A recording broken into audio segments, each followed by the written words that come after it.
رسول اللہ صلی اللہ علیہ وآلہ وسلم نے ارشاد فرمایا، آدمی کی کوئی کمائی اس کمائی سے بہتر نہیں جسے اس نے اپنی محنت سے کمایا ہو، اور آدمی اپنی ذات اور اپنی بیوی اور اپنے بچوں اور اپنے خادم پر جو خرچ کرے وہ صدقہ ہے۔ نبی اکرم صلی اللہ علیہ وآلہ وسلم نے ارشاد فرمایا،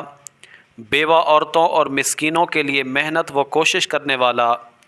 اللہ کی راہ میں جہاد کرنے والے کی مانند ہے، اور اس شخص کی مانند ہے جو رات بھر قیام کرتا ہے اور دن کو روزہ رکھتا ہے۔ نبی کریم صلی اللہ علیہ وآلہ وسلم نے ارشاد فرمایا، بے شک آخرت کی منازل میں قبر پہلی منزل ہے، اگر اس سے بچ گیا تو اس کے بعد جو منازل ہیں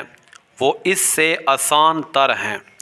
اور اگر اس سے نجات نہ ہوئی تو اس کے بعد جو منازل ہیں وہ اس سے زیادہ سخت ہیں۔ نبی رحمت صلی اللہ علیہ وآلہ وسلم نے ارشاد فرمایا، مسلمانوں میں سب سے بہترین گھر وہ ہے جس میں یتیم پرورش پاتا ہے اور اس کے ساتھ اچھا سلوک کیا جاتا ہے، اور سب سے بدترین گھر وہ ہے جس میں یتیم سے برا سلوک کیا جاتا ہے۔